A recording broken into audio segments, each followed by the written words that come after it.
सब मिलके परमेश्वर का हमदो सन्ना के लिए एक गीत गाएंगे।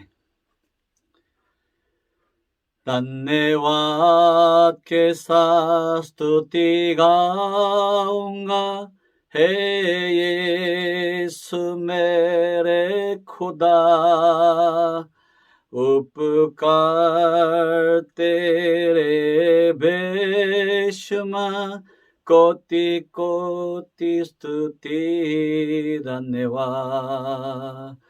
धन्यवाद के साथ स्तुति गाऊंगा, हे यीशु मेरे खुदा। उपकार तेरे बेशुमार, कोटि कोटि स्तुति धन्यवाद। योग्यता से भर के दिया तू अपनी दया से, तूने मुझे योग्यता से भर के दिया, अपनी दया से तूने मुझे। मांगने से ज्यादा मिला मुझे, आभारी हो प्रभु में। मांगने से ज्यादा मिला मुझे, आभारी हो प्रभु में। धन्यवाद के साथ स्तुति गाऊंगा, हे यीशु मेरे खुदा। उपकार तेरे बेशुमार, कोटि कोटि स्तुति धन्यवाद।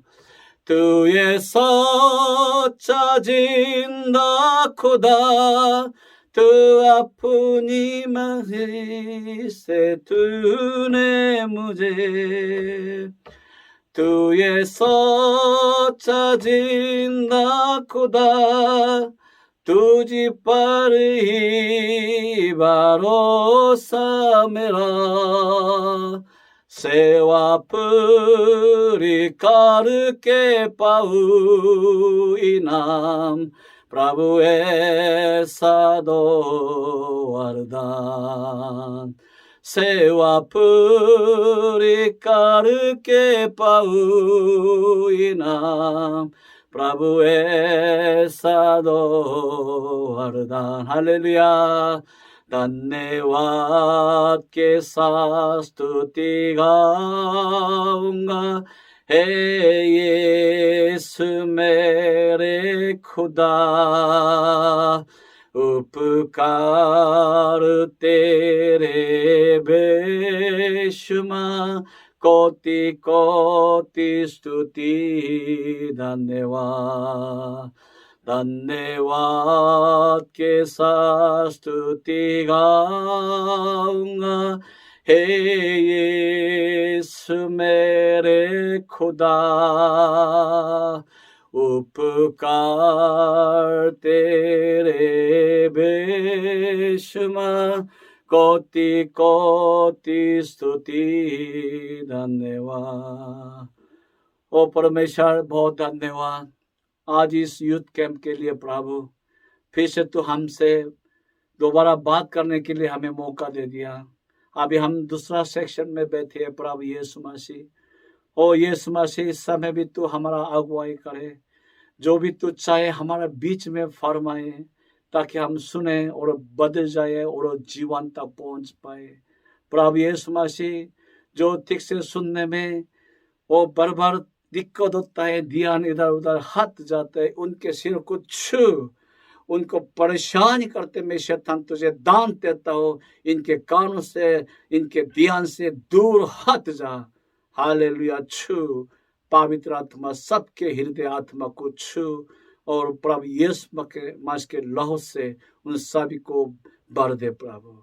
हालेलुया। धन्यवाद के साथ दुआ प्रभु यीशु मसीह के नाम से मांगते हैं, आमीन। हालेलुया। प्रभु यीशु मसीह का धन्यवाद। अभी हम दूसरा सेक्शन के लिए परमेश्वर के वचन पढ़ना चाहते हैं। दानियेल 6:10। दानियेल 6:10 आयत। हाँ, हम लोगों में से जो अगुआ है पढ़ के सुनाइए। दानियेल 6:10 छोटा सा वचन है, सभी लोग अपने आंखों से पढ़ भी सकता है। मैं अपनी गवाही आपको सुनाना चाहता हूँ कि 2014 से लेकर परमेश्वर ने मेरे जीवन में बहुत अद्भुत काम करने शुरू किया। अपना सामर्थ्य से मेरे अंदर में पूरा अंदर को भर दिया, और जो अपने जीवन में कभी मैंने देखा नहीं, कभी चाखा नहीं, ऐसा काम, ऐसा सामर्थ्य, ऐसा चिन्ह मैं देखते रहा। परमेश्वर ने बहुत अद्भुत तरीके से मेरे जीवन में काम किए थे। मेरे अंदर भी बदल गया, बाहर भी बदल गया, सेवा का भी बदल गया, बहुत कुछ बदल गया। मुझे ऐसा लग रहा था बिल्कुल परमेश्वर के दोनों हाथ मुझे ऐसा नीचे से पकड़ के आगे ले जा रहे हैं, और जो भी मैं मांगो प्रभु हमेशा करते थे। तो ये परमेश्वर के लिए मैं बहुत लाखों का धन्यवाद करता हूँ कि ऐसा समय मेरे जीवन में दे दिया। पर कुछ समय के बाद, कुछ साल के बाद मैं थोड़ा मैं इस चीज को देख लिया कि जो परमेश्वर के सामर्थ और परमेश्वर का अभिषेक पहले जैसा मेरे साथ नहीं है। तो मैं बहुत डर गया, क्योंकि चाहे मैं पैसा के बिना जी सकता हूँ, चीजों के बिना जी सकता हूँ, पर उस समय मेरा स्थिति यही था कि परमेश्वर के यही सामर्थ के बिना, यही अभिषेक के बिना मैं जीना नहीं चाहा, क्योंकि वो इतना मजा वाले जीवन था, इतना खुश वाले जीवन था। सच में ऐसा लग रहा था कि मैं स्वर्ग में बैठा हूं। तो मैं उस समय समझ पाया कि प्रेरित काम में जो प्रभु यीशु मसीह का चेले लोग हैं, कैसे कैसे ऐसा मुसीबत सताव के बीच में भी प्रभु यीशु मसीह का सेवकाई करते रहा और प्रचार करते रहा। समझ में आ गया कि उनके अंदर में कितना बहुत तकड़ा खुश थी, उनके अंदर में कितना हियाव था, कितना दिलेर से वो काम करने के लिए उनके अंदर में ताकत भरा हुआ था। सच में वही चीज को मैंने खुद महसूस किया और चाख लिया, इसलिए मैं उन सब के उनके जीवनों को मैं गरीब से समझ पाया। तो इसलिए मैं उस दिन में मैं बहुत डर गया। प्रभु अगर मुझसे कोई गलती हुआ तो मुझे क्षमा कर दे, मैं पश्चाताप करने के लिए तैयार हूँ, पर मैं चाहता हूँ कि ये वही अभिषेक, वही सामर्थ्य मेरे जीवन से ना छीन के ले जाए। आप इस बात को मिसअंडरस्टैंड ना करो। उदार परमेश्वर चिंता नहीं है, पर अभिषेक सामर्थ्य ये तो छीन लिया जाता है अगर हम उसके योग्य ना रहे। वो ये नहीं हमें हमारे साथ हमेशा के लिए हमारे साथ रहेगा। अगर हम उसके योग्य नहीं रहेगा, गलत मार्ग में दोबारा चले जाएगा, तो ये पवित्र चीजें हमारे जीवन से दूर चले जाता है। पर खुश की बात यही है कि अगर हम सच्चा पश्चाताप करेंगे और परमेश्वर के सामने दोबारा उनके योग्यता तक पहुंच पाएंगे, बन पाएंगे, तो ये दोबारा हमारे ऊपर आ जाता है। तो मैं इस विषय में आज आपको बताना चाहता हूं कि बहुत लोग परमेश्वर के संग में चलना चाहते हैं। जैसा मैं आज दानियेल के जीवन के बारे में थोड़ी देर पहले बताया था। दानियेल के जीवन और हमारे जीवन में अंतर यही है कि बहुत लोग प्रभु यीशु मसीह को ग्रहण किया और एक बार दो बार उनके सामर्थ को साथ होने का मजा चख लिया, पर बहुत लोग ऐसा गलती में फंस जाते हैं दोबारा कि वो उनको बहुत आसानी से खो देता है। पुराने जीवन में पाप में दोबारा बहुत आसानी से लौट के जाने के कारण ये सब कुछ एकदम सब चले जाता है। पर दानियेल के जीवन को देखो कि दानियेल के जीवन को मैं दानियेल के पुस्तक के द्वारा देखेंगे तो वो शुरू से अंत तक जैसा परमेश्वर उसके संग में रहा, अंत तक उसके संग में रहा। जैसा शुरू में परमेश्वर के अभिषेक उनके ऊपर रहा, अंत तक परमेश्वर के अभिषेक उनके साथ में रहा। मतलब दानियेल जीवन भर परमेश्वर के संग में ठीक से बने रहा, चलते रहा और कभी ऐसा काम किया नहीं जिसके कारण ये परमेश्वर के सामर्थ और आवश्यक चले जाता है। ऐसा काम कभी किया नहीं। तो यही अंतर है, यही अंतर है। हाँ, अब उदाहरण के तौर पे ये बताना चाहता हूँ, कोई अपना वजन को घटाना चाहेंगे, एक्सरसाइज करेंगे, खाना को काम खाएंगे खाने को, हाँ वो तो सभी को करना आता है। पर कौन है वाकई में जिसका वजन बिल्कुल घट जाएगा? वो ये जो सच में लगातार एक्सरसाइज करते रहे, लगातार खाने को काम खाते रहे। 3 महीना 4 महीना लगातार करते रहेंगे ना, तो कुछ दिन के बाद बिल्कुल वो स्लिम हो जाता है, पतला सा हो जाता है। पर बहुत लोग है ना जो मोटापन से जो तकलीफ में रहते हैं, वो लोग इसमें फेल हो जाता है। 1-2 दिन के लिए फैसला करके करता है, बस तीसरे दिन दोबारा खाना खाते हैं, चौथा दिन दोबारा एक्सरसाइज करने के बदले अपने घर पे लेट के आराम करते हैं, इसलिए फेल हो जाता है और वही मोटापन उनके पास में रहते हैं। ये आत्मिक तौर पे भी यही बात है, हमारा आत्मिक जीवन में भी यही बात है कि बहुत लोगों को मैं देखता हूँ कि परमेश्वर कभी कभी उनके जीवन में आशीष देते हैं, बहुत अद्भुत काम करते हैं, पर उनको अपने जीवन में पकड़ के लाख नहीं पड़ा, बच्चा के लाख नहीं पड़ा। कारण यही है कि वो बिल्कुल लापरवाही करके दोबारा पाप में चले जाते हैं, गलत काम में पर वो चले जाते हैं और आत्मिक सुस्ती में चले जाते हैं और सब खत्म हो जाता है। हालेलुया। तो मैं दूसरे विषय में यह बताना चाहता हूँ कि कोरोना के जमाने में दानियल जैसा जीवन जीने के लिए हमें क्या करना होगा? लगातार परमेश्वर के संग में चलना चाहिए। आज टॉपिक यही है, हम कैसे लगातार परमेश्वर के संग में चल पाएंगे, कैसे लगातार परमेश्वर के संग में चल पाएंगे। अभी भी ये जवान लोग आप यहाँ बैठे, आम लोगों में से कितने लोग हैं मेरी बात को अच्छी तरह समझ पाते हैं और हृदय से ग्रहण करते हैं, मुझे पता नहीं, पर जो सुनता है समझते, मैं आपसे कहना चाहता हूँ, ये विश्वास की जीवन सिर्फ इतवार के दिन के लिए या ऐसा कैंप या संगत के मौके के लिए बना के मत रखो। तो परमेश्वर के सामर्थ कभी आपके साथ रहेगा नहीं। परमेश्वर तभी आपके साथ रहेगा हफ्ते में 7 दिन के 7 दिन प्रभु यीशु मसीह में बंद रहे, दिन में 24 घंटे में से 24 घंटे प्रभु यीशु मसीह में बंद रहे, तभी परमेश्वर के अभिषेक सामर्थ साथ रहेगा, आपको अगुवाई करेगा। जैसा यहूदियों के लोगों को जंगली स्थान में 40 दिन रात बदल का कम्बे और आग के कम्बे आगे से अगुवाई करते रहे, वैसा अभी भी परमेश्वर बदल के कम्बे और आग के कम्बे के अनुसार हमारे संग में चलने वाला परमेश्वर है। पर अगर हम पाप करेंगे, अगर हम उसके योग्य नहीं रहेंगे, तो ये आगे हमारे साथ नहीं चलेगा। तो ये कोरोना के जमाने में हम सच में परमेश्वर की महिमा की जीवन, उनके लेवे के जीवन जीने के लिए परमेश्वर के संग लगातार चलना बहुत जरूरी है। तो हम कैसे ऐसे जीवन जी पाएंगे, तो उसके बारे में मैं आपको दानियल के जीवन के द्वारा बताना चाहता हूँ। पहले हम जाएंगे दानियल के पुस्तक 1 अध्याय 8 आयत में। सब अपने आंखों से ढूंढे और अपने आंखों से पढ़ेंगे। दानियल के पुस्तक 1 के 8 आयत में क्या लिखा है? हाँ, दानियल और उनके साथियों ने जो राजा की ओर से जो खाना दिया जाता है, उस खाने को माना करने लगे। आपको पता है वो वही खाना है जो मामूली लोग सपने में भी खाना चाहते हैं। बहुत लोगों का सपना है कि एक दिन काश में ऐसा राजा के मेज का खाना खाओ तो कितना अच्छा होगा। ऐसा खाने को यह भी माना कर रहा। क्यों माना कर रहा? आज वचन पढ़ेंगे तो आज के वचन 8 आयत में अच्छी तरह लिखा हुआ है।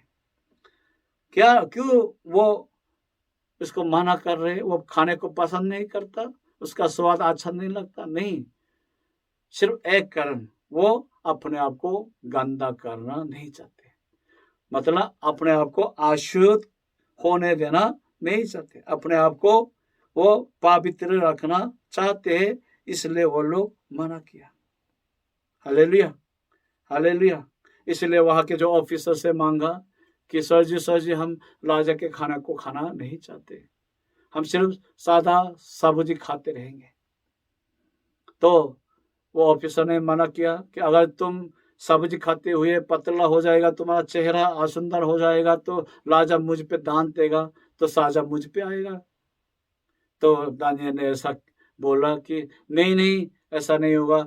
अगर ऐसा हो तो आप शर्त रखो, 10 दिन तक हमें सब्जी खाते रहने दो। उसके बाद देखो कि हमारा चेहरा, हमारा जो हेल्थ दूसरों से बेहतर ना हो, तो हम आपकी बात को मानेंगे। हालेलुया।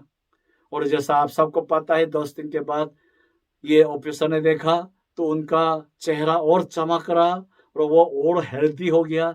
अजूब, बहुत अजीब बातें हैं, पर ऐसा हो गया, इसलिए वो मान लिया, तब ठीक है, तुम अपने खाना खाते रहो। हालेलुया। तो इसमें क्या लिखा है? ये लोग क्यों उस खाने को मना किया?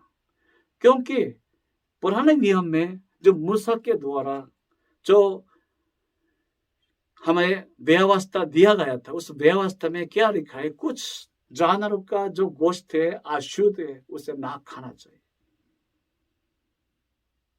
जैसा आपको पता है, हाँ, गाय बकरी तो खा सकता है, पर दूसरा जो किस्म का है, वहां पे वचन में अच्छी तरीका, जिसका पैर को देखो और खाने का तरीका देखो, तो उस तरीके से परमेश्वर ने बोल दिया कि कुछ जानवरों का अशुद्ध है, कुछ शुद्ध है, तो हमें सिर्फ शुद्ध चीजें खाना चाहिए। पर हम जानते हैं उन दिनों में बाबेल देश में ऐसा कोई सिस्टम नहीं था, वो हर तरह का जानवर को खाते रहा। हालेलुया। तो दानियल अपने आप को उस खाने से अशुद्ध होने देना नहीं चाहे, इसलिए माना किया। ये बड़ी हिम्मत की बात है। हाँ, मैं आगे बढ़ने से पहले आपको थोड़ी देर समझाना चाहता हूँ। आजकल हम तो सब कुछ खाने वाला है, हाँ, इसमें कोई फर्कदार हम नहीं देते हैं। कारण यही है, प्रभु यीशु मसीह के लहू के द्वारा हम पूरी तरह शुद्ध हो गया, इसलिए और शुद्ध होने के लिए कुछ और करने की जरूरत नहीं है, इसलिए हर चीज को खा सकता है।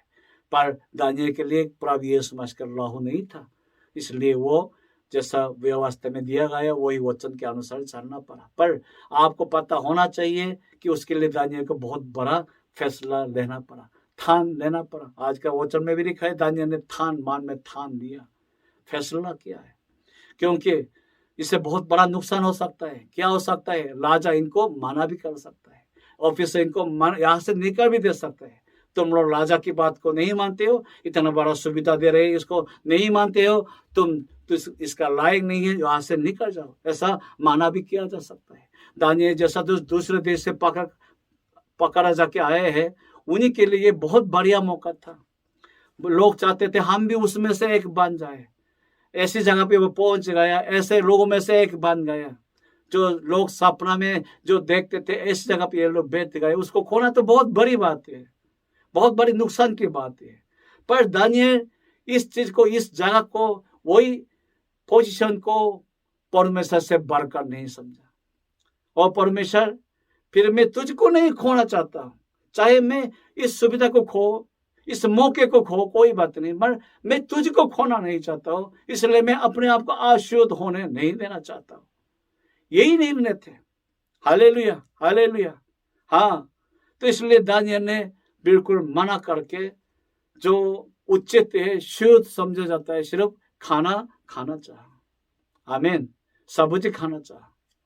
तो यही है, क्या कहना चाहते हैं? जो परमेश्वर के संग में लगातार हमें चलने के लिए क्या करना होगा? अपने आप को पूरी तरह, चाहे हमें कितना कीमत चुकाना हो, पवित्र रखना चाहिए, शुद्ध रखना चाहिए, तभी हम परमेश्वर के संग में चल सकता है। आमीन। हाँ, दुनिया संसार में बहुत चीजें हमें आजमाइश देते हैं, आजमाइश में ले जाता है, ऐसा बहुत चीजें हैं। पर आपको यही बात आपके हृदय में रखना होगा, अगर मैं उसकी बात को मानूंगा तो परमेश्वर को खोना पड़ेगा। उस खुशी में मैं चले जाऊंगा तो परमेश्वर को खोना पड़ेगा। तो आपको खुद निर्णय लेना है कि परमेश्वर को पाओगे या परमेश्वर को खोकर दुनिया की खुशी को पाओगे। आपको फैसला लेना होगा। ये नहीं चलेगा आप परमेश्वर को भी अपने पास रख पाए और दुनिया के खुश को भी चाखते रह पाए। आज का जवानों के लिए मैं चुनौती देना चाहता हूँ। बहुत लोग ऐसा मोबाइल से पूरा समय बीता रहा। पर आपको पता है इस मोबाइल पे 90% से ऊपर सब गंदी चीजें, यहाँ पे कोई अच्छी चीजें नहीं है। और जितना मोबाइल के साथ समय बिताएंगे उतना परमेश्वर के सामने समय बिताना पसंद नहीं करेगा, क्योंकि सारी संसार की चीजें यहाँ पे पड़ा हुआ है। जितना संसार से प्रेम करेगा वो परमेश्वर से प्रेम कर नहीं सकता है।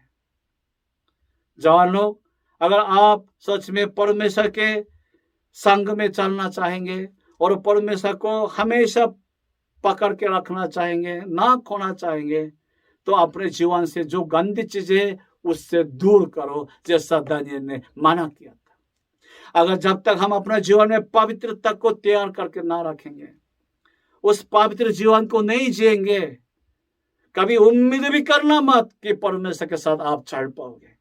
ये बिल्कुल नामुमकिन है। जो भी परमेश्वर के साथ चलने के लिए एक कीमत चुकाना होगा, वो क्या है?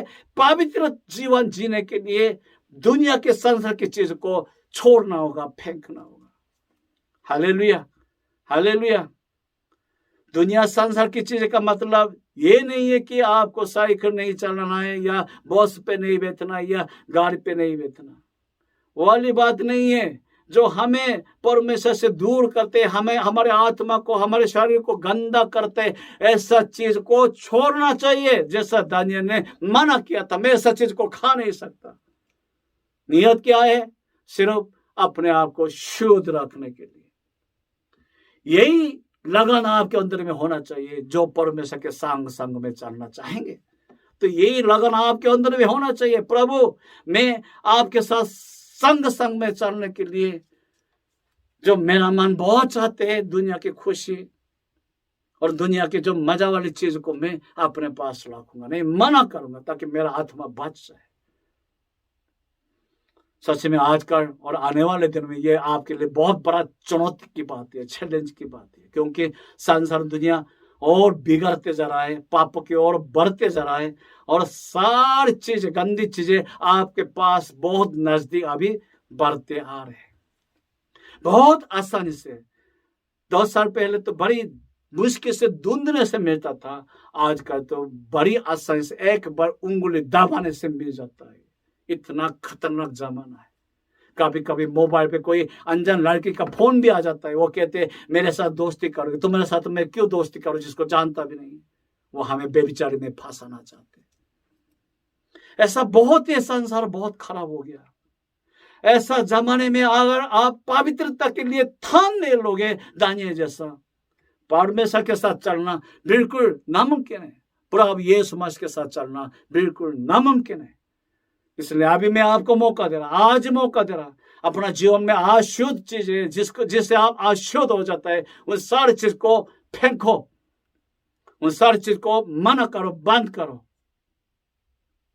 और अगर मोबाइल से ऑनलाइन क्लास चलता है तो सिर्फ क्लास के लिए इस्तेमाल करो, बाकी गेम खेलने के लिए, वीडियो देखने के लिए, समय पास करने के लिए इसको इस्तेमाल मत करो। उससे क्या होगा? परमेश्वर को खोना पड़ेगा। Hallelujah, hallelujah. अभी भी परमेश्वर के अद्भुत समर्थ हमारे बीच में क्यों कम दिखता है? सिर्फ कारण यही है, पवित्रता ना होने के कारण, पवित्र जीवन ना जीने के कारण बहुत लोग इसमें फेल हो जाते हैं। पर दानियेल सफल हुआ है, दानियेल इसमें सफल हुआ है। और मैं चाहता हूं हम लोग भी दानियेल जैसा मन में ठान ले और दानियेल जैसा पवित्र जीवन जीने के लिए कि मच चुका है। Hallelujah, hallelujah. हम आगे जाना चाहते हैं 3 के 12 आयत, दानियेल 3 अध्याय 12 आयत। दूसरा ये है कि उसका विश्वास के विषय में। पहले तो पवित्र जीवन के विषय में बोला था, तो प्रभु परमेश्वर के साथ संग में चलने के लिए क्या चाहिए? दूसरा जो दानियेल के जीवन के दिखता है, वो दूसरा यही है, बिना समझौता के विश्वास। हालेलुया, बिना समझौता के विश्वास। अभी देखो कि दानियेल 3 के 12 आयत में जाएंगे तो दानियेल के नाम तो जिक्र नहीं है, उनके 3 दोस्तों के बारे में जिक्र है। पर मुझे पूरी तरह यकीन है कि दानियेल भी इस विश्वास में साथ हुआ होगा। ये तो जरा सा भी इसमें कोई संदेह नहीं है। तो यहाँ पे क्या लिखा है, राजा ने एक बड़ा क्या बनाया, मूर्त बना के रखा, एक बड़ा मूर्त, और सभी से कह दिया कि मुंह के बाहर गिर के इस पे सजदा करना होगा। एक बार सजदा करो, सिर्फ यही बोला। राजा ने सब पागल काम क्यों करने के लिए बोला मुझे पता नहीं, पर इंसान कभी कभी इतना पागल हो जाता है शैतान के वो कहने की वजह से। तो सभी लोग मजबूर हो गया उसके सामने सजदा करने के लिए, सिर झुकने के लिए। पर दानियल के 3 दोस्त ना सजदा करता है ना सिर झुकता है। तुरंत दूसरे लोगों ने नजर मारा उनके पास, उनके नाम का शिकायत किया, राजा के कान में सुनने को आया, उनको बुलाया कि तूने क्यों ऐसा किया। तो अगर तुम गलती से ऐसे किए हो तो अभी मौका दे रहा हो कि अभी दोबारा अजान दिया जाएगा, आवाज दिया जाएगा, तो दोबारा तुम यहाँ पे तैयार होके खड़े हो जाओ और सजदा करो तो तुम्हारा पाप क्षमा हो जाएगा। राजा ने अपना मान को बढ़ा के इतना मौका दे दिया, पर दानियल के 3 दोस्त ने बिल्कुल मना किया, ऐसा नहीं राजा जी, ऐसा नहीं। हम कभी परमेश्वर को छोड़कर किसी दूसरे मूर्त को उसका सजदा नहीं कर सकता है, उसके सामने सिर झुक नहीं सकता, क्योंकि हम सिर्फ परमेश्वर के लोग हैं, सिर्फ परमेश्वर का सजदा करता है, उनकी महिमा करते हैं, उनके आराधना करता है। Hallelujah, hallelujah, hallelujah. यही मसीह लोग हैं, यही मसीह लोग हैं। संसार दुनिया के कोई पूजा नहीं करता, सजदा नहीं करता, दूसरा भगवान का, दूसरी मूर्त का कोई पूजा नहीं करता। सिर्फ यीशु मसीह जी परमेश्वर का आराधना करता है, उनका महिमा करता है। ये मसीह लोग हैं। देखो कि उसके लिए इन तीनों को क्या करना पड़ा, अपना जान देना पड़ा। अपना विश्वास में कायम रहने के लिए इन तीनों को क्या करना पड़ा, अपना जान देना पड़ा। राजा को बहुत क्रोध आ गया, गुस्सा आ गया, तुरंत हुक्म दे दिया कि आग को दुगुना और तेज कर दो, पहले से ज्यादा तेज कर दो। और उस रहते हुए आग में इतना आग तेज से जल रहा था कि उनको पकड़ के आग में डालने वाला सिपाही भी उस आग में जल गया। पर ये तीनों जब आग में डाला गया तो वचन में क्या लिखा है, डाल तो दिया 3, पर वहां पे 4 दिख रहा। राजा गौर के देख रहा है, क्या हो गया, हमने 3 जन को वहां डाला पर वहां पे 4 लोगों को घूमते फिरते हुए क्यों दिख रहा। हालेलुया, हालेलुया, परमेश्वर की महिमा।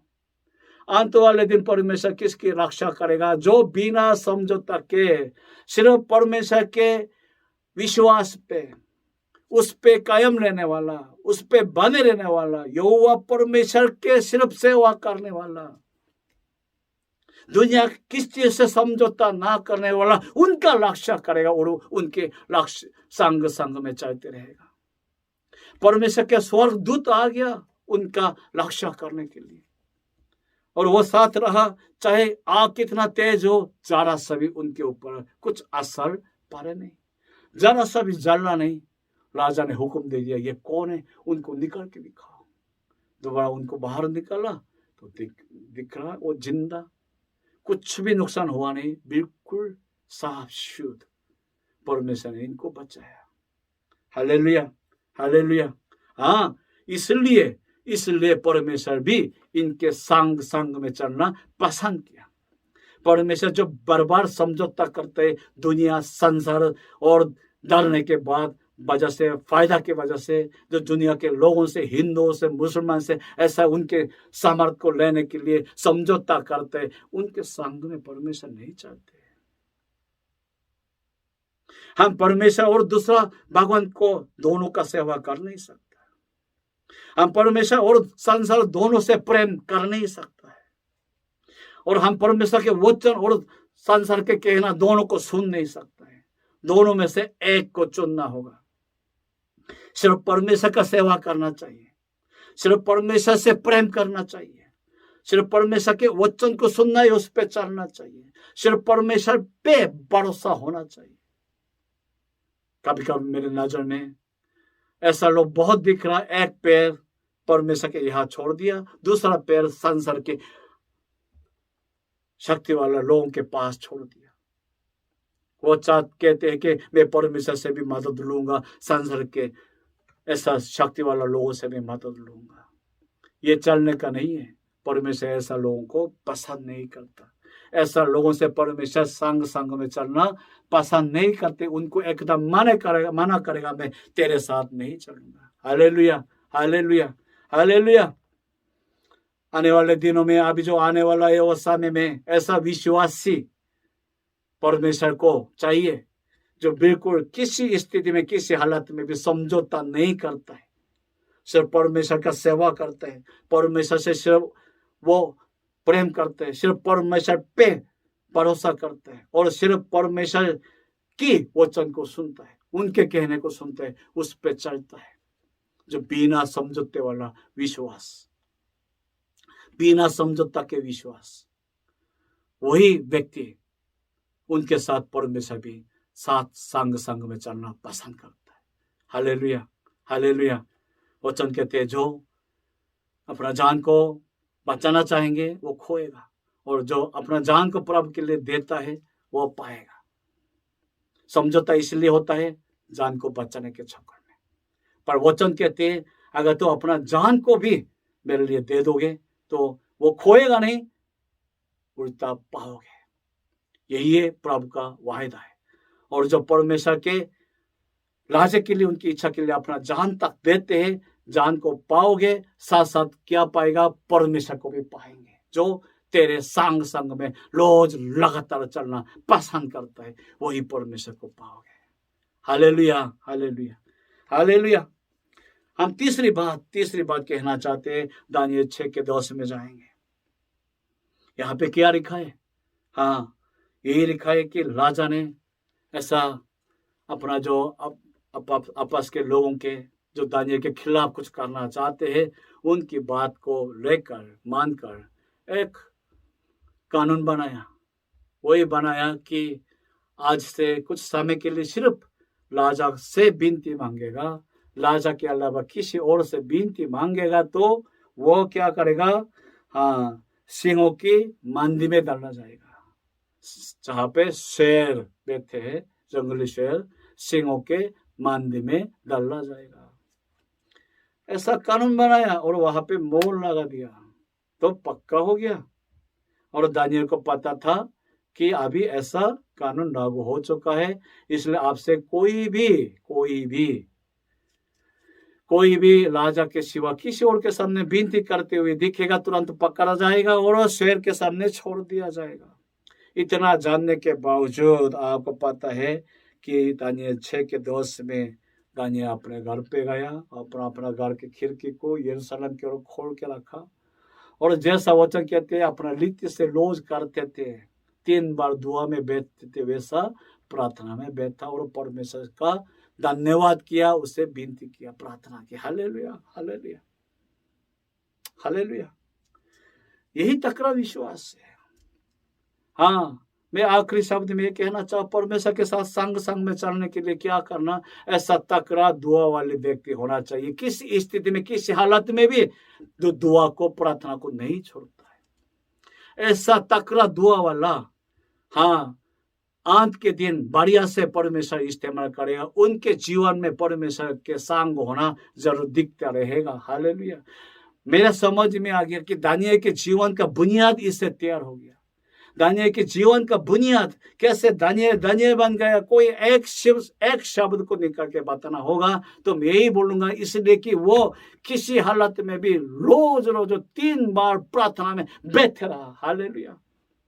चाहे अपना जान खतरा में डालने वाले हो, तभी भी वो प्रार्थना में बैठे रहा, क्योंकि उसका विश्वास था कि मेरे जीवन इसके द्वारा बन गया।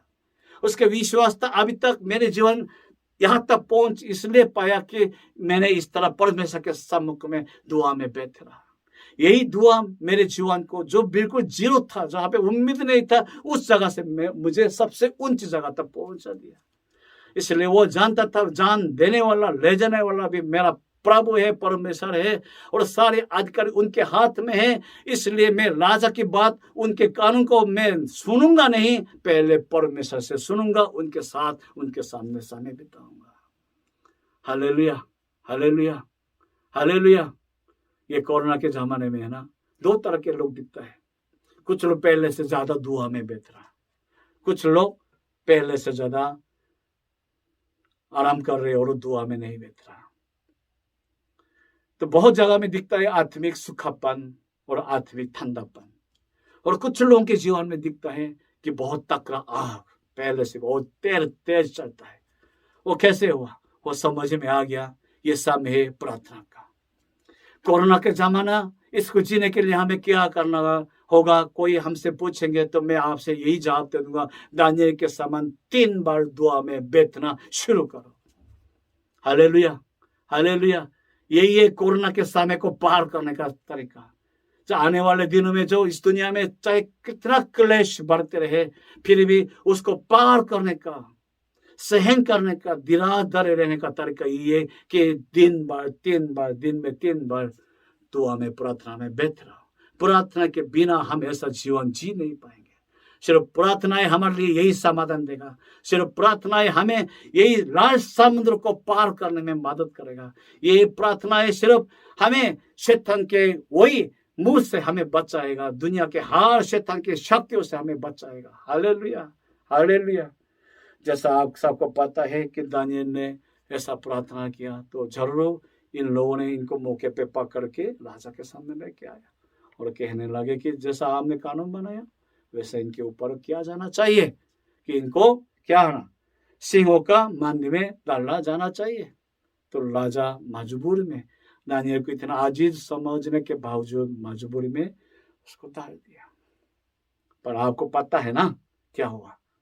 स्वर्गदूत ने उस जहां पे शेर बैठा है उस जगह पे आया और पूरी तरह रक्षा किया कि शेर के मुंह को बांध करके रखा, जरा सा भी नुकसान होने नहीं दिया। पूरी रात भर जो कई दिन के लिए भूखा रहा वही जंगली शेर, फिर भी दानिएल को जरा सा भी छेड़ा भी नहीं और कर भी नहीं पाया, जिंदा बच गया। हालेलुया।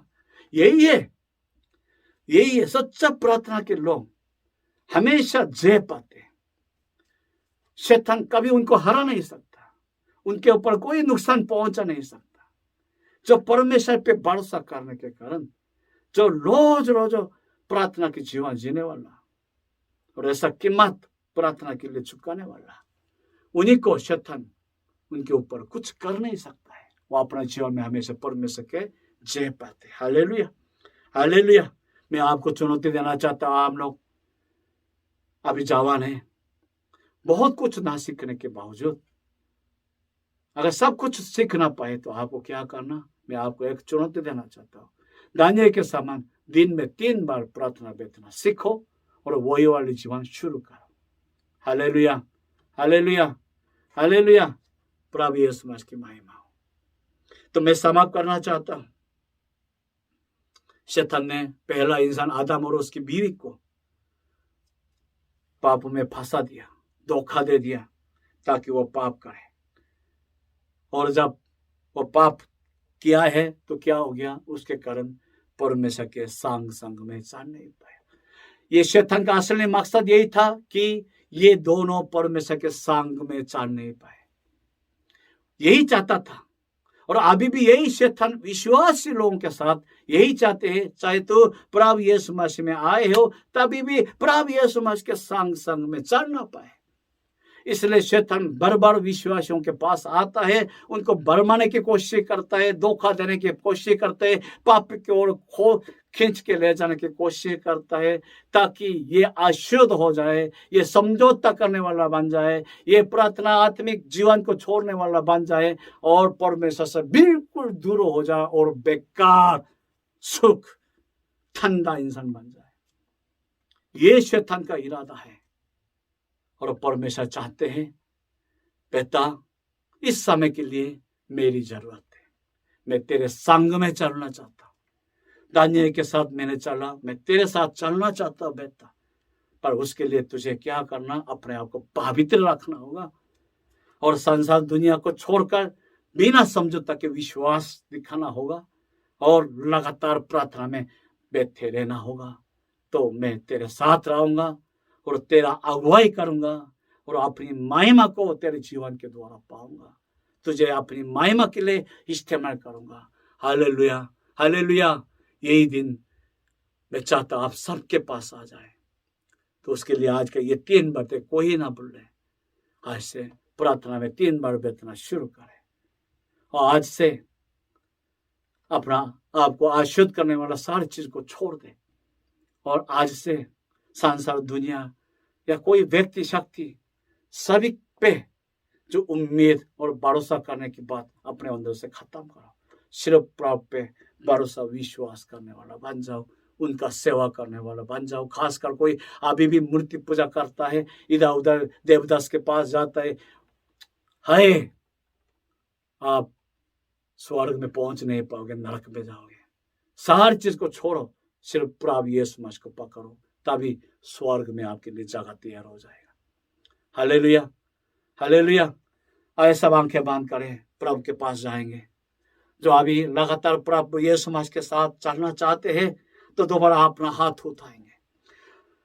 जो सच में ये अंत वाले दिन प्रभु के सामर्थ्य के साथ जीना चाहेंगे तो अभी निर्णय लेना होगा, प्रभु मैं पवित्र जीवन जीऊंगा और प्रभु मैं बिना समझौता के विश्वास के जीवन जीऊंगा और प्रभु मैं पूरी तरह तकड़ा प्रार्थना के जीवन जीऊंगा और प्रभु मेरा मदद करे। ऐसा अपना मुंह खोले, साथ मिल के प्रार्थना करें। Hallelujah, hallelujah, hallelujah. प्रभु यीशु मसीह बहुत धन्यवाद, धन्यवाद, धन्यवाद प्रभु यीशु मसीह। हालेलुया। आज यही मौका देने के लिए, इस वचन को हमें सुनाने के लिए बहुत धन्यवाद। तू जीवित है, जिंदा परमेश्वर है। प्रभु यीशु मसीह, हम मानते हैं कि तेरा वचन सच्चा है, तू सच्चा परमेश्वर है। ओ प्रभु यीशु मसीह, मैं इस वचन को मैं तेरे सामने ओ खुदा अब खुदा रख रहा हूँ। मैं चाहता हूँ कि जितना ये जवानों सुना वो उनके जीवन में उतर जाए और इसमें चलने वाला बन जाए। प्रभु ओ खुदा शैतान अभी भी जंगली शेर के समय हमें फाड़ने के लिए, काटने के लिए घूमते फिरते रहते और मौके को ढूंढते हैं किसी भी तरीके से हमें दोबारा पाप में फंसाने के लिए, ताकि हम परमेश्वर के संग में ना रह पाए, परमेश्वर के साथ चल ना पाए। प्रभु ओ प्रभु, ये शैतान के चाल को हम समझते हुए हम निर्णय लेते, ठान लेते। प्रभु यीशु मसीह, हम पश्चाताप करते, हम पवित्र जीवन जिएंगे, बिना समझौता के विश्वास के जीवन जिएंगे और प्रार्थना के जीवन जिएंगे। ओ प्रभु हमारा मदद करे, हमारा मदद करे। Hallelujah, hallelujah. धन्यवाद के साथ दुआ प्रभु यीशु मसीह के नाम से मांगते, आमीन। प्रार्थना का उत्तर देने वाले, तेरी हुजूरी में आता हूँ। प्रार्थना का उत्तर देने वाले, तेरी हुजूरी में आता हूँ। स्वर्गीय अनुग्रह का बंधन खोल, आशीष हमको भर।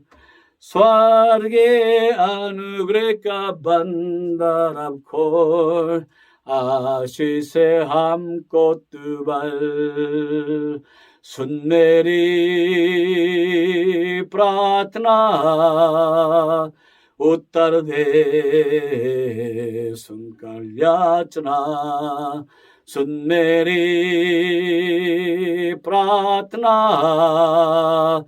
उत्तर दे सुनकर याचना। सुन मेरी प्रार्थना, उत्तर दे सुनकर याचना। सुन मेरी प्रार्थना, उत्तर दे सुनकर याचना। ओ प्रभु यीशु मसीह, इस जवानों के अंदर में पवित्र आग डाल दे प्रभु यीशु मसीह, ताकि ये पवित्र जीवन जी पाए, बिना समझौता के विश्वास में बने रहे और खुदा प्रार्थना के जीवन जी पाए। प्रभु संसार दुनिया के तरीके से हम इस कोरोना के जमाने को खुदावन जी नहीं सकता। वो संसार हमें बिगाड़ देगा, सब कुछ खत्म कर देगा। प्रभु हम ऐसा स्थिति में दानियल जैसा जीवन जीना चाहते हैं। प्रभु यीशु मसीह उसके लिए हमें पवित्रता होना चाहिए और खुदा हमें ओ खुदा तकड़ा विश्वास होना चाहिए जिसमें कोई समझौता नहीं होता। और हमें खुदावन प्रार्थना की जीवन होना चाहिए, उसके लिए समर्थ शक्ति दे दे, आग लगा दे प्रभु, अपना आग से सबके हृदय को भर दे। Hallelujah hallelujah hallelujah hallelujah. आत्मिक शक्ति को दे दे प्रभु यीशु मसीह, भर दे प्रभु, भर दे प्रभु यीशु मसीह। Hallelujah hallelujah. धन्यवाद धन्यवाद प्रभु, बहुत धन्यवाद के साथ दुआ प्रभु यीशु मसीह के नाम से मांगते हैं, आमीन। Hallelujah hallelujah. सबको जय मसीह की, प्रभु की महिमा हो। बहुत हम तालियां बजा के परमेश्वर का धन्यवाद करते हैं। Hallelujah hallelujah. मैं चाहता हूँ हर जगह पे जो बैठे आगे के समय अगुआ के साथ और आराधना में समय बिताए, कुछ देर और आज के वचन को लेकर प्रार्थना करें और परमेश्वर की आराधना करें। सबको जय मसीह की।